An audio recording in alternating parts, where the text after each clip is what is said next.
Hello out there, my people. Hope you are doing incredibly well as we navigate the stormy waters of Planet Crazy.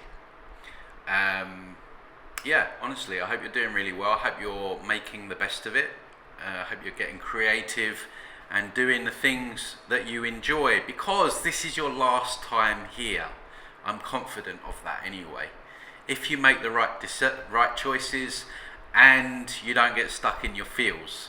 So we should never be down, depressed, because this is the last hurrah, this is the last party. Fingers crossed. Hopefully we have enough information. But anyway, I'm going off topic. I'm going to be talking about a Disney film called Inside Out. Before I do, guys, if you are new here, don't forget to consider liking, subscribing, all that lovely stuff, commenting below. Also, guys, don't forget I have a very active Telegram group and also my Instagram page. I post a little bit more personal stuff, a little bit more Spanish stuff as well, because I can converse in Spanish, but I really want to get these messages out to Spanish people, or Spanish speaking people, Mexicans, Latin Americans, because everyone needs to hear this stuff. So I'm not quite ready to make videos in Spanish totally, but I do post the odd meme on my Instagram, and like I say, a little bit of personal stuff as well, not too much, but the odd photo of me diving or something like that. So check out the links. All the links are in the description below, guys. Join me over on those platforms as well. A little bit of fun with the memes as well, especially in the Telegram group. There's a lot of funny memes now with all the Donald Trump stuff, yeah, poking fun at the bear. You have to do that, right? So anyway, on to the topic of today's video. The Disney movie is called Inside Out. Now, this isn't a brand new movie. It's actually a two-part movie. The other part came out a few years ago.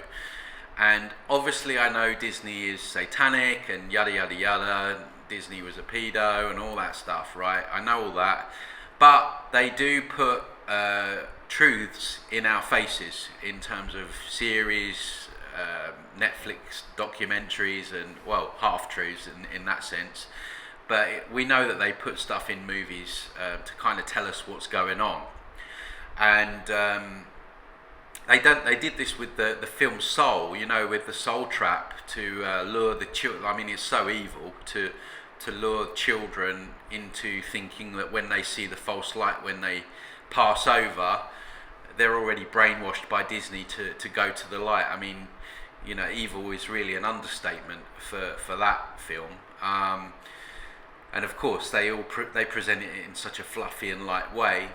But the interesting thing with Inside Out, and I actually really enjoyed it, even though it is Disney, because it really tells us that we are more than what we think we are, and it tells us that we actually have an entire world within us. And this is why a lot of the targeting is so extreme with the implants and the overlays and the entity attachments, is because we're incredible. We have this entire world within us. We're incredible sources of energy. But the film Inside Out really tells the story, or not the story, even the truth about what I talk about and what other people have talked about in terms of IFS, internal family systems, which I believe to be the most potent form of inner work that one could engage in. For me, it went far beyond anything else out there, because it really goes into detail into the mechanisms of the subconscious mind and how trauma works, how it is honeycombed, and how we have different parts or protectors that are really there keeping us safe and playing roles in our lives. And so just to drill down a little bit more in terms of what I mean and what IFS talks about and what the film Inside Out talks about. When you watch the film Inside Out, within the little girl's subconscious, she's basically playing sports. I actually watched this in Mexico, so I watched it in Spanish, so I don't know if I got everything accurate, but I certainly got a good handle on what was going on. But basically there's a little girl, and she's an ice hockey player, and she's very talented, but she has all these doubts and all these, what it shows are all these parts or protectors within her subconscious that are all playing these roles in order to get her to feel confident and to get her to feel good again. And there's this angry part, there's a worried part that just breaks down and cries all the time. And these step forward, and they've got a control panel in front of them. And when one of these parts steps forward, it's almost like they take control of the control panel, the computer, the main computer. And there's also a part or a protector that's in charge, kind of in charge of all the other parts. And this is exactly what is going on within our subconscious. And this is what IFS talks about. The fact that we aren't just who we think we are a multitude of different parts or protectors that make up our character. Now, the problem is that through traumas, mainly within childhood, can be adulthood as well, can even be past life stuff, that these parts or protectors are playing a distorted role because the inner child, or what I refer to as the holographic imprint, which is stuck there in time and space, unhealed. So, for example, there could be like a 4-year-old version of you, a 6-year-old version of you, an 8-year-old version of you, a 10-year-old version of you, all stuck there in trauma, all stuck there in time and space. And when I say trauma, I don't necessarily mean, like, we tend to think of trauma as like sexual abuse or physical abuse. No, trauma can be like the first time you were left alone as a child. I went into a memory recently where when I was born, I had jaundice and I had to be put in an incubator. And when I went back to my little boy, he was, well, firstly he was upset because he had been whisked off from mum at a time when, you know, the bonding process, at a time when he was at most vulnerable. And when I was like talking to him, he thought he was gonna die. He thought he'd been abandoned. And then after he like kind of let that out and dealt with that, there was a lot of anger. He was angry at the doctor for, you know, making my mum, you know, or convincing my mum to put me in this incubator. So I had all this anger, deep-rooted anger about this incident that I had no memory of, because what happens is when we suffer these traumas, the mind fragments, and so we don't always remember them. This is why a lot of people sometimes say, well, I know something happened, but I'm not quite sure what it was, because your subconscious is very clever. It wants to try and protect you from the trauma of how it felt, right? But it still remains undealt with. But around these holographic imprints, these inner children, if you like, we have these protectors or parts, which the film Inside Out talks about. And they all play these roles in our life. And the roles are extreme because we go through trauma. So for me, you know, I had, you know, when I was growing up, I had some bullying at school, and, you know, I kind of developed a very defensive protector in my childhood, which served me well, right? But as I grew up and, you know, trying to have relationships and deal with work colleagues, there was a time, you know, not now, I've done a huge amount of work on it, but there was a time where I wouldn't really take criticism very well. I'd, you know, be very reactive, and of course you could see how that would play a very detrimental role growing up, because that protector that came in at a younger age to protect me, because I needed that defensive side to my character at that time, then was still in place, you know, into adulthood. And this is why relationships are so problematic right now, because we have all these protectors that are still playing extreme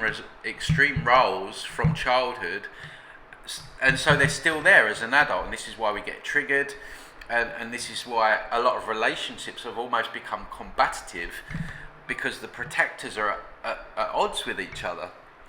And so that's one example. Other protectors may be, someone who's maybe they've got a very controlling aspect to their character, a controlling protector, and that comes forward, that steps forward, that takes control of of the mains computer, if you like, because at some point in that person's life, probably in childhood, they weren't in control, and so this part came in.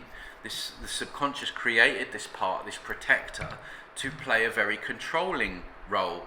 So if you have someone that's very controlling, that's quite often where that's come from. Another example would be self-sabotage. So you might have a business idea and there'll always be a voice in the head saying you can't do that, or you're going to fail, or you might be in a relationship and you might just start an argument and you won't even know why you started it.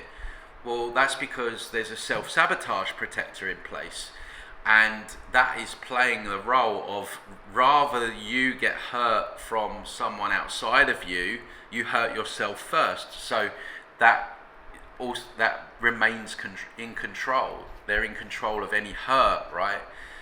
And these protectors have so much love for us, and I thought the film really portrayed that incredibly well, how these protectors were just constantly trying to do what's best for the little girl, and jumping through hoops, and how stressed they got, because all our protectors, they're all overworked. When I did the bulk of my work, a lot of them would show up as soldiers with cigarettes in their mouth, with sweat running down their faces, and it's all symbolic. Why did they show up like that? Because they were tired.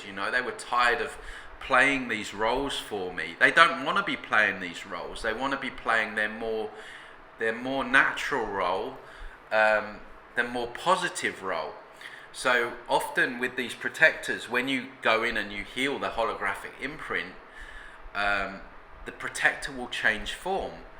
So mine, for example, I always knew when I dealt with a part of mine, because the cigarette would change to a cigar, and the protector would change their form, change their clothes, look more relaxed, quite often be sitting back, laying there chilled, and that was symbolic to me that protector had actually been dealt with, and I'd done the work that I needed to do.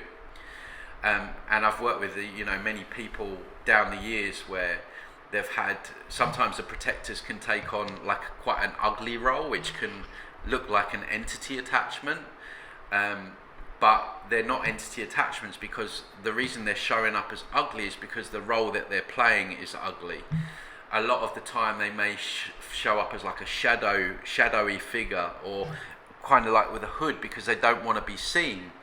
And when you ask them like how they play out in the person's role, in the person's life, they will say, they will make the person not be seen. They will isolate the person. They will, make the person not engage with the world, hide away, stay at home, not engage with people and the world. So symbolically, the protector is showing up as something that's hidden, but also in the character of the person that is displaying those very same characteristics as well.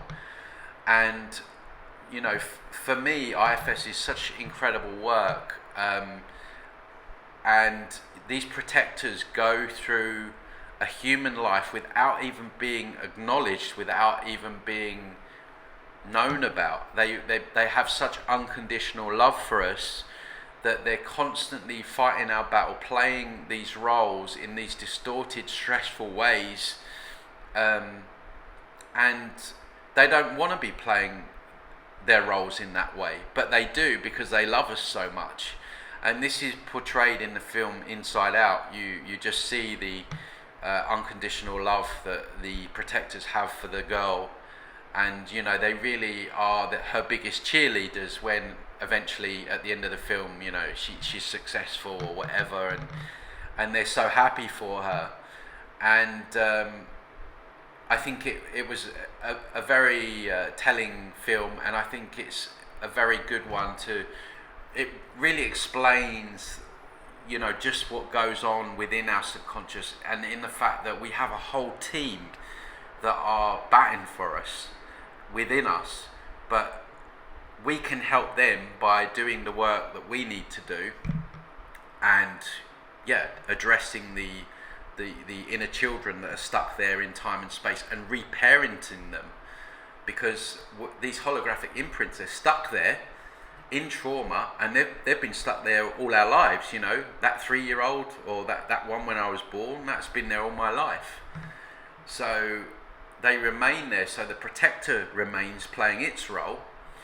And so when you access that inner child, that holographic imprint, and you reparent, you let that child know that it's safe. You let that child express itself, because a lot of the time there's a lot of suppressed anger, because on the surface the child can be upset, but then there's anger that comes up. You know, there's injustice, like, why did this happen? This shouldn't have happened. So we have to go back and reparent these aspects of self that are stuck there in time and space. And then what happens is the protectors can then relax their roles and play a role which is more in their positive side. So I've seen down the years where protectors have said, well, it stopped you from, you know, shining your light in the world. You know, it held you back. You know, you didn't want to be seen. And then when we've gone in and we've done that work, the protectors are then now displaying a more playful aspect, a more creative aspect. There's been clients that have just started dancing lessons, or you know, or painting. And so once we heal those holographic imprints, we can then help the protectors play more positive roles in our lives. And then the outside manifestation is we change, and we don't get triggered by the things that we used to. And in actual fact, when you see a very controlling person or someone like that, you actually just, all I see now is just their protectors, right? I don't even see the person. I don't really even think, oh, well, that person's really controlling. I just see that there's a part of that person that's unhealed, and there's a very strong protector playing its role in a controlling aspect. So you just learn to see everyone's faults as just protectors playing a distorted role. So I would really encourage watching that movie. Like I say, it's a 2-part. The latest part's just out recently, and you can learn a lot from it. You can learn a lot about how clever the subconscious is, and you know, maybe it helps you not feeling so alone sometimes when you know that you have a whole team of these protectors within us. You know, IFS is really good for that. Internal family systems. It really goes into the details of the protectors and parts work and all that kind of stuff. I did try to get the founder of IFS for an interview, but I never heard back. Maybe they saw some of my other content and whatever, you know, maybe he's a busy man, but definitely look it up on YouTube. And yeah, I just wanted to bring that to your attention, guys, because it's important. It's important to understand the mechanisms of our subconscious and how it works, and I feel like that film was definitely telling us, you know, a lot about how it works. And so it doesn't go into everything, you know, because in my experience, protectors, holographic imprints in the children can also have entity attachments. It can also be tied to generational wounds. So if you've had an abandonment wound as a child, that can often be linked to mum's abandonment wound, and that could be linked to her mum's abandonment wound, and then there's some unburdening that needs to go on with the inner child. But yeah, take a look at it, guys. Watch the movie. You know, like I say, I know all about Disney. You don't need to get up in the comments and tell me how evil Disney is. I know all of that, but the fact is they do put truths in front of us, and clues as to what's going on. So yeah, I just wanted to leave you with that. So yeah, if you like the video, give it a like, thumbs up, comment, share, subscribe, all that stuff. and I'll see you on the next one. Take care, guys.